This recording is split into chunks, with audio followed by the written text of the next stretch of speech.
NDF তার নিয়মিত কার্যক্রমের অংশ হিসাবে কেন্দ্রীয় নেতৃবৃন্দ গত 21/8/2024 বুধবার অন্তর্বর্তীকালীন সরকারের মাননীয় স্বাস্থ্য প্রতিষ্ঠার সাথে সাক্ষাৎ করেন এবং এনডিএফ এর পরিচিতি এবং সামগ্রিক কর্মকাণ্ড তুলে ধরেন। বর্তমানে ন্যাশনাল ডক্টরস ফোরাম চিকিৎসক এবং রোগীদের কল্যাণে তার কার্যক্রম পরিচালনা করছে। আজকে আমাদের এই সংবাদ সম্মেলন এর মূল প্রতিপাদ্য বিষয় ছিল বৈষম্যহীন ও নিপীড়িত চিকিৎসকদের জন্য। আমাদের দাবি ছিল ফেসিস্ট সিস্টেমের পরিবর্তন। তো আজকে আমরা শুরু করতে চাই গতকালের একটি ঘটনা দিয়ে। ঠিক গতকাল রাতে 12টার দিকে কক্সবাজার সদর হাসপাতালে ডাক্তার সজীব কাজী মেডিকেল অফিসার সিসিউকে নির্মমভাবে প্রহার করা হয়েছে। এই ঘটনার দোষীদের 48 ঘন্টার মধ্যে গ্রেফতার করতে হবে। দোষী যেই হোক সুষ্ঠুভাবে তদন্ত সাপেক্ষে তাদেরকে বিচার করতে হবে এবং আর কোন ডাক্তার ভাই বোনকে যেন হয়রানির শিকার না হতে হয় এ ব্যাপারে পদক্ষেপ দিতে হবে। সম্মানিত সাংবাদিকবৃন্দ ভাইরা, এনডিএফ এর কার্যসমূহ নৈতিক মূল্যবোধ সম্পন্ন দক্ষ চিকিৎসক গড়ে তোলার জন্য মেডিকেল এথিক্স সহ গুরুত্বপূর্ণ সমসাময়িক চিকিৎসা সম্পর্কিত বিষয়ে কন্টিনিউয়াস মেডিকেল এডুকেশনের ও প্রশিক্ষণ প্রদানের মাধ্যমে চিকিৎসকদের মাঝে দীর্ঘদিন থেকে কাজ করে যাচ্ছে এই এনডিএফ। বিভিন্ন দুর্যোগ যেমন বন্যা কবলিত এলাকা, তীব্র শীতপ্রবণ এলাকায় বিপদগ্রস্ত মানুষের পাশে সবসময় দাঁড়ানো।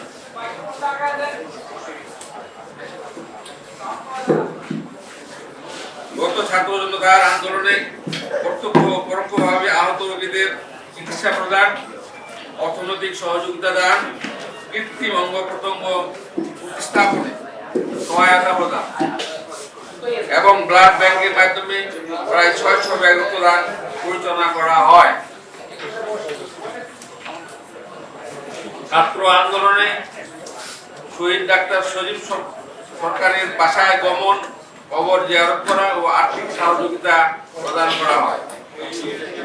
দীর্ঘ 15 বছরে যে সকল চিকিৎসক নানাভাবে বৈষম্য ও নিপীড়নের শিকার হয়েছেন তাদের সিনিয়রিটি ও মেধাভিত্তিক যথাস্থানে প্রদানের জন্য মাননীয় উপদেষ্টার নিকট আবেদন করা হয়েছে। 28 থেকে 42তম বিসিএস স্বাস্থ্য এর পদবঞ্চিতদের পদায়নে ভূমিকা রাখা, ডাক্তার পদবীর অপব্যবহার রোধে আন্দোলনে শহীদ মিনারে অংশগ্রহণ, রেসিডেন্ট ডাক্তারদের ভাতা বৃদ্ধির আন্দোলনে অংশগ্রহণ সহ ডাক্তারদের বিভিন্ন ন্যায্য আন্দোলনে সক্রিয়ভাবে অংশগ্রহণ, স্বাস্থ্য বাজেট নিয়ে পর্যালোচনা এবং পরামর্শ প্রদান, প্রান্তিক জনগোষ্ঠীর স্বাস্থ্য সেবা নিয়ে কাজ করা, বিভিন্ন এনজিও ভিত্তিক কাজ পরিচালনা করা, যেমন রোহিঙ্গাদের মাঝে স্বাস্থ্য কার্যক্রম পরিচালনা করা, মেডিকেল ভর্তি পরীক্ষায় দরিদ্র মেধাবী শিক্ষার্থীদের একাডেমিক ও আর্থিক সাহায্য প্রদান করা।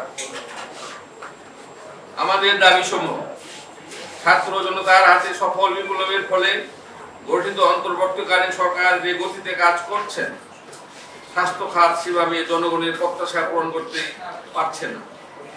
স্বাস্থ্য খাতে বর্তমানে স্থবিরতা ও অস্থিরতার পিছনে কৃষিবাদী দোষী ষড়যন্ত্র সক্রিয় আছে মর্মে চিকিৎসক সমাজের কাছে স্পষ্ট।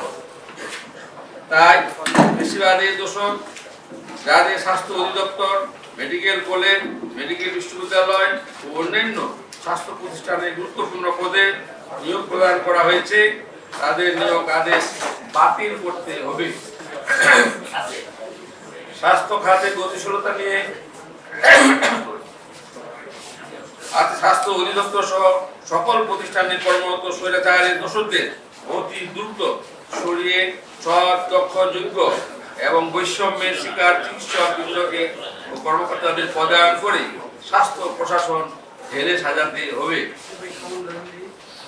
নাম্বার 2, ছাত্র জনতার আন্দোলনে আহত ছাত্র জনতাকে যারা চিকিৎসা দিতে অস্বীকার করেছেন তাদের তালিকা প্রণয়ন করতে হবে। একই সাথে তাদের বিএমডিসি রেজিস্ট্রেশন বাতিল করে আইনের আওতায় আনতে হবে। শান্তি সমাবেশে যোগদানকারী ও ফেসিবাদের দোষর সকল চিকিৎসক এবং কর্মকর্তা কর্মচারীর তালিকা প্রণয়ন করে তাদেরকে পদ থেকে অব্যাহতি দিতে হবে এবং তাদের বিরুদ্ধে যথাযথ আইনি প্রক্রিয়া গ্রহণ করে শাস্তিমূলক ব্যবস্থা গ্রহণ করতে হবে। নাম্বার 3, ছাত্র জনতার আন্দোলনে অংশগ্রহণকারী অন্যায়ের প্রতিবাদকারী যেসব চিকিৎসকদের হয়রানিমূলক বদলি করা হয়েছে সেই বদলি আদেশ অবিলম্বে বাতিল করতে হবে। 4, অতি দ্রুত বৈষম্যের শিকার সকল চিকিৎসক কর্মচারীগণকে ভূতাপেক্ষভাবে পদোন্নতি দিয়ে বৈষম্য দূর করতে হবে।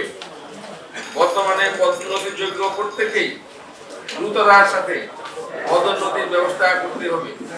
এই জন্য সততা, যোগ্যতা, দক্ষতা ও মেধার ভিত্তিতে স্বাস্থ্য ক্যাডারদের নিয়মিত প্রমোশন নিশ্চিত করা, বিসিএস প্রশাসন, পুলিশ, পররাষ্ট্র ক্যাডারের মতো পোস্ট খালি না থাকলেও ইন সিটু ও সুপার নিউমারি প্রমোশন চালু করতে হবে। এই জন্য প্রতি বছর ডিপিসি ও সুপ্রিয়র সিলেকশন বোর্ড আয়োজন করতে হবে। এই লক্ষ্যে স্বাস্থ্য মন্ত্রণালয় এবং অধিদপ্তরের ওয়েবসাইটে নোটিশ এবং প্রয়োজনীয় প্রশাসনিক ব্যবস্থা গ্রহণ করতে হবে। বিগত দীর্ঘ 15 বছর সময়ে স্বাস্থ্য মন্ত্রণালয়, অধিদপ্তর, মেডিকেল ইউনিভার্সিটি, মেডিকেল কলেজ, হাসপাতাল সহ স্বাস্থ্য খাতের সকল বিভাগে দুর্নীতির আখড়ায় পরিণত হয়েছে। বিগত সময়ে যত দুর্নীতি হয়েছে তার যথাযথ তদন্তের জন্য দুর্নীতি দমন কমিশনকে দায়িত্ব প্রদান করে স্বাস্থ্য খাতে দুর্নীতির শ্বেতপত্র প্রকাশ ও দায়ী ব্যক্তিদের বিচারের আওতায় আনতে হবে। স্বাস্থ্য মন্ত্রণালয়ের পক্ষ থেকে স্বাস্থ্য ব্যবস্থা ও চিকিৎসা সেবার উন্নত মান উন্নয়ন এবং স্বাস্থ্য ব্যবস্থার কাঠামো শক্তিশালীকরণের জন্য গঠিত বিশেষজ্ঞ প্যানেল কমিটিতে ছাত্র জনতার আন্দোলনের সঙ্গে একাত্মতা প্রকাশকারী চিকিৎসক সমাজ, জনস্বাস্থ্য বিশেষজ্ঞ ও ছাত্র সমন্বয়কারীদের প্রতিনিধিত্ব রেখে কমিটি পুনর্গঠনের জন্য দাবি জানাচ্ছে। আন্তঃক্যাডার বৈষম্য দূর করতে স্বাস্থ্য খাতে চিকিৎসকদের চাকরির বয়স সীমা অনুযায়ী নিয়মিত পদোন্নতি দিতে হবে। ঘুষ এবং মানহীন চিকিৎসায় জনগণের শারীরিক, মানসিক এবং আর্থিক ক্ষতি বন্ধ করতে নিবন্ধনবিহীন মানহীন হাসপাতালসমূহের তালিকা করতে হবে। একই সাথে এই সকল প্রতিষ্ঠানসমূহ সম্পূর্ণ বন্ধ করতে হবে এবং দায়ী ব্যক্তিদের আইনের আওতায় নিয়ে আসতে হবে। ডাক্তার শব্দের অপব্যবহার বন্ধ করার কার্যকর পদক্ষেপ গ্রহণের মাধ্যমে সারা দেশে ভুয়া চিকিৎসকদের দৌরাত্ম্য বন্ধ করতে হবে। ভুয়া চিকিৎসকদের তালিকা প্রণয়ন করে আইনের আওতায় আনতে হবে। ফার্মেসিগুলোতে সরকার নির্ধারিত ওটিসি ঔষধ ব্যতীত অন্যান্য ঔষধ বিক্রিতে চিকিৎসকদের প্রেসক্রিপশন অনুসরণ করার কার্যকর পদক্ষেপ গ্রহণ করতে হবে। স্বাস্থ্য মন্ত্রণালয়ের গতিশীলতা বাড়াতে ছাত্র সমন্বয় এবং বৈষম্য বিরোধী আন্দোলনে অংশগ্রহণকারী চিকিৎসকদের মধ্য থেকে সহকারী স্বাস্থ্য উপদেষ্টা হিসাবে ন্যূনতম 2 জনকে নিয়োগ করতে হবে। স্বাস্থ্য সেবা ও সুরক্ষা আইন 2023-কে রোগী এবং চিকিৎসক বান্ধব করতে হবে। বিশেষ করে কর্মস্থলে চিকিৎসকদের নিরাপত্তা নিশ্চিত করতে হবে। কর্মস্থলে চিকিৎসকদের শারীরিকভাবে হয়রানিদের শাস্তি তথা জেল জরিমানার ব্যবস্থা করতে হবে। রোগীদের সঠিক চিকিৎসা নিশ্চিত রাখতে হাসপাতালগুলোতে বিশেষ নির্দেশনা দেয়া ও প্রয়োজনীয় লোকবল ও সরঞ্জাম সরবরাহ করতে হবে এবং সকল শূন্যপদ পূরণ করতে হবে। স্বাস্থ্য ব্যবস্থার দুর্নীতি দমন করতে ইউএসএফপিও, সিভিল সার্জন, ডিভিশনাল ডিরেক্টরের মতো প্রশাসনিক পোস্টের কর্মকর্তাদের স্বাস্থ্য বিভাগে সুষ্ঠুভাবে পরিচালনার জন্য ম্যাজিস্ট্রেসি পাওয়ার বা বিচারিক ক্ষমতা দিতে হবে। ইতিমধ্যে মহামারীকালীন সময়ে এটি প্রয়োগ করার একটা আইন আছে। নারী স্বাস্থ্যকর্মীদের সঠিকভাবে কাজে সহায়তা করবে প্রতিটি হাসপাতালে সরকারি বা বেসরকারি ডে কেয়ার সেন্টার প্রতিষ্ঠা করতে হবে। বাংলাদেশে চিকিৎসকদের মান আন্তর্জাতিক পর্যায়ে উন্নীত করার লক্ষ্যে সরকারি ব্যবস্থাপনায় আরও অধিকারে চিকিৎসকদের বিদেশি প্রশিক্ষণে পাঠানোর উদ্যোগ গ্রহণ করতে হবে। বাংলাদেশের চিকিৎসা শিক্ষাকে আন্তর্জাতিকভাবে গ্রহণযোগ্য মানে উন্নীত করার ব্যবস্থা করতে হবে। বিশেষ করে বাংলাদেশের চিকিৎসা পেশা সংশ্লিষ্ট ডিগ্রিসমূহ যেমন MBBS, diploma, MD, MS, FCPS সহ ইত্যাদি আন্তর্জাতিক পর্যায়ে অনুমোদনের লক্ষ্যে ব্যবস্থা গ্রহণ করতে হবে। বিএসএমএমইউ সহ সকল মেডিকেল বিশ্ববিদ্যালয়ে চিকিৎসকদের অধ্যয়ন প্রক্রিয়া সহজ করতে হবে। তাদের সকল অধিকার নিশ্চিত করতে হবে। ছাত্র জনতার বিপ্লবের ফসল গড়ে তুলতে তথা দেশের আপামর জনগণের সুস্বাস্থ্য নিশ্চিত করতে স্বাস্থ্য খাতে কার্যকর পরিকল্পনা গ্রহণ, পর্যাপ্ত বাজেট বরাদ্দ এবং তা বাস্তবায়ন করতে হবে। এই লক্ষ্যে শক্তিশালী স্বাস্থ্য প্রতিষ্ঠান গঠন করতে হবে। পরিবার পরিকল্পনা অধিদপ্তর সংক্রান্ত কিছু দাবি পেশ করছে। মহাপরিচালক থেকে তদনিম্ন সকল প্রশাসনিক পদসমূহে চিকিৎসক কর্মকর্তাদের পদ সৃজন করে পদায়ন করতে হবে। পরিবার পরিকল্পনা সাধারণ ক্যাডার বিলুপ্তকরণ বা অন্য ক্যাডারের একীভূতকরণ করতে হবে। বিসিএস পরিবার পরিকল্পনা টেকনিক্যাল মেডিকেল ক্যাডার সম্পূর্ণ আলাদা ক্যাডার, সুতরাং এই ক্যাডারের সকল কর্মকর্তার যাবতীয় নথিপত্র, বেতন ভাতাদি, এশিয়ার সহ সার্বিক বিষয়ে সংশ্লিষ্ট ক্যাডারের ঊর্ধ্বতন চিকিৎসক কর্মকর্তার নিয়ন্ত্রণে থাকবে।